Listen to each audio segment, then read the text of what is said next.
परमेश्वर कबीर देव जी जब तपतशिला पर आए, जहाँ पर वो काल जीव भून रहा था खाने के लिए 1 लाख मानव शरीरधारी प्राणियों के सूक्ष्म शरीर को, तो वहाँ आकर के जब उनसे वार्ता की, परमात्मा पूछ रहे थे, वहाँ पर वो ब्राह्मण भी थे, वो ऋषि भी थे, वो गुरु भी थे। उनसे पूछा तुम क्या साधना करते हो? उन्होंने बताया कि हम वेदों अनुसार ओम नाम का जाप करते थे और करवाते थे, और समाधि भी लगाते थे, मेडिटेशन भी करते थे,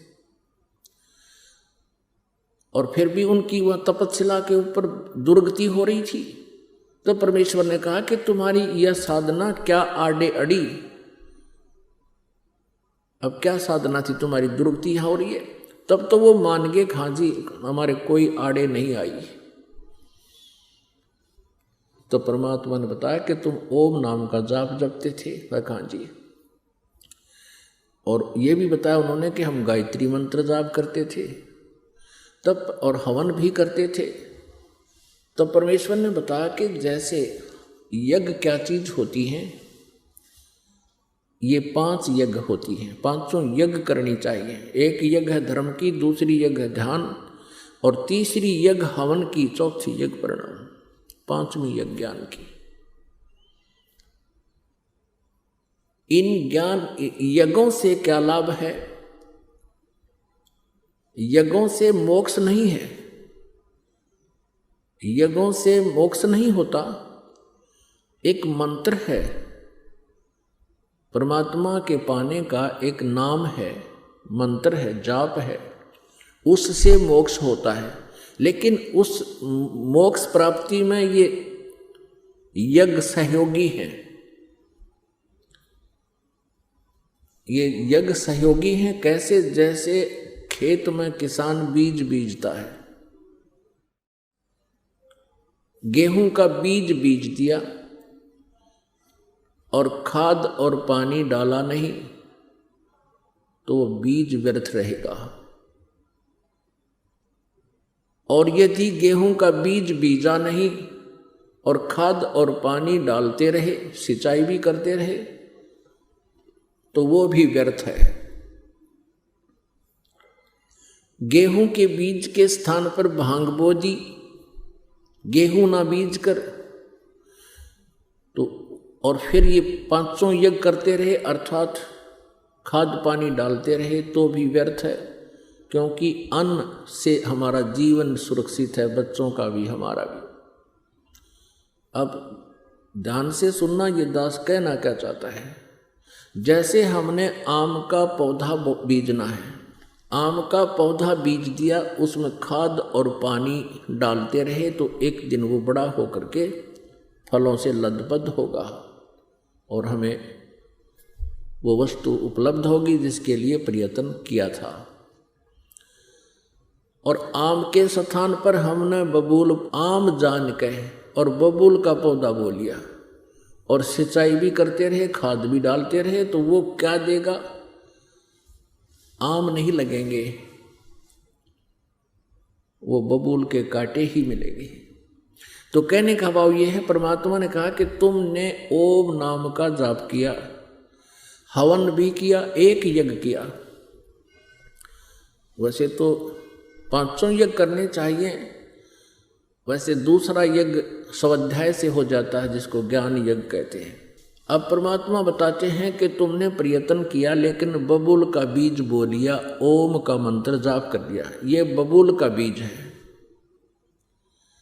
और हवन यज्ञ, धर्म यज्ञ, ये मान लिए, ये भी आपने कर ली, खाद पानी भी डाल दिया, तो बबूल का पेड़ पाक गया, आम का बीज बोया नहीं।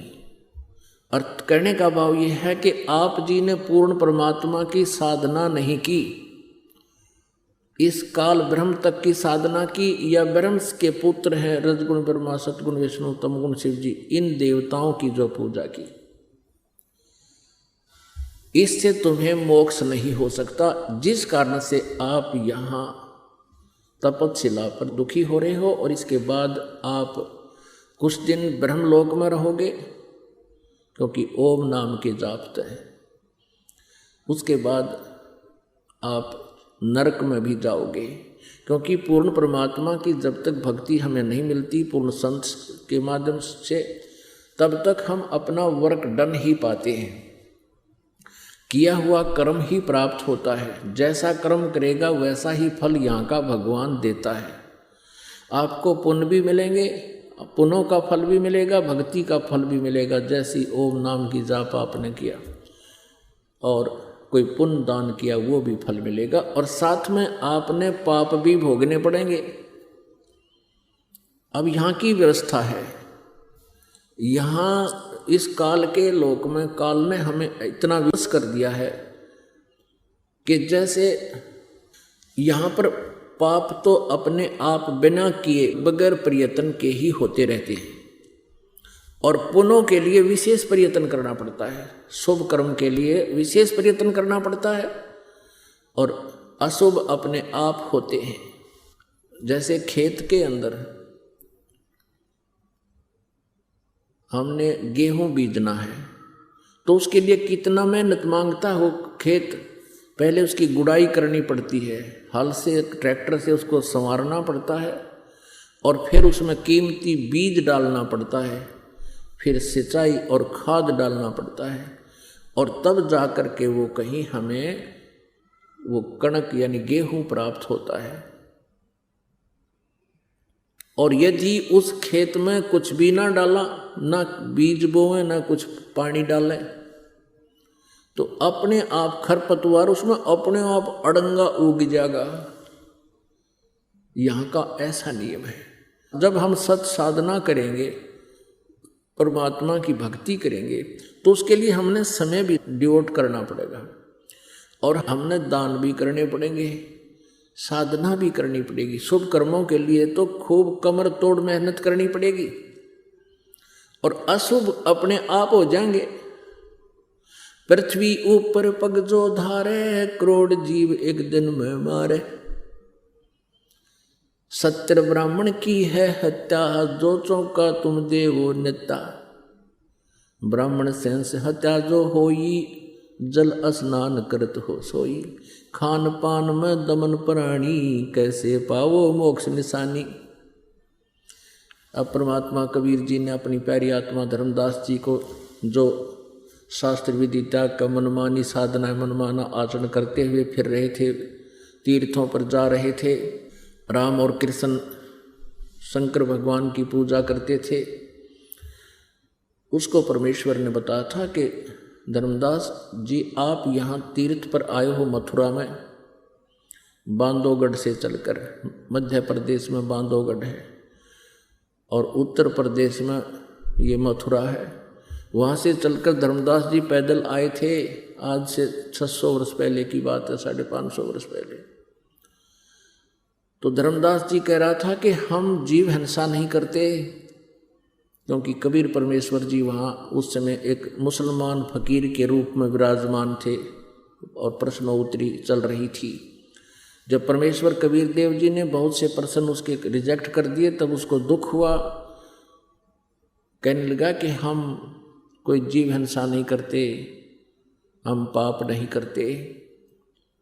धर्मदास जी ने व्यंग कर दिया, टोंट कस दिया कि ये सामने बैठा फकीर मुसलमान है, और उस पर कहा कि हम जीव हिंसा नहीं करते। तब परमेश्वर कबीर जी ने उसकी हिंसा गणवाई थी।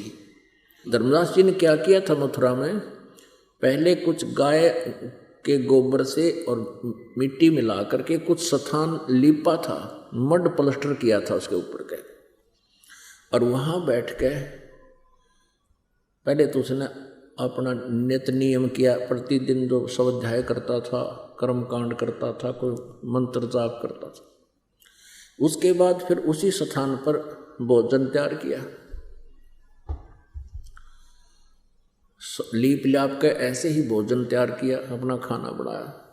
तो परमात्मा ने कहा कि सत्य ब्राह्मण की है हत्या, जो चौका तुम देवो नित्या। जो प्रतिदिन तुम पोचा लगाते हो, अब आजकल तो पोचा हो गया, पहले गोबर और गारा मिला करके ऐसे लीपा करते थे पूरे कमरे को, मकान को, उसके फर्श को। और कहते हैं जो तूने लकड़ियाँ जलाई उसमें जीव मरे, तूने जो ये लिपा इसमें जीवन सा हुई। और जिस मथुरा के तालाब में धर्मदास जी तूने स्नान किया, और धर्मदास के पास एक उसी सरोवर से उस तीर्थ का जल लोटे में रखा था, उस लोटे वाले जल में जीव तिलमिला रहे थे, ऐसे घूम रहे थे। तो परमेश्वर ने कहा कि देख इस तेरे लोटे में, सरोवर वाले जल में जिसमें तू नहाकर मोक्ष चाहता है, स्नान करके मुक्ति समझ रहा है बोले आदमी, इसमें कितने जीव हैं, और तूने इस जोड़ में प्रवेश करके इस मथुरा के तालाब में और स्नान किया। ऐसे मसल मसल कर ना जाने कितने जीव तूने रगड़ रगड़ कर मार दिए। और मथुरा से यहाँ तक तू आया, पैरों के नीचे कितने जीव मार डाले तूने, कोई काउंटिंग नहीं हो सकती।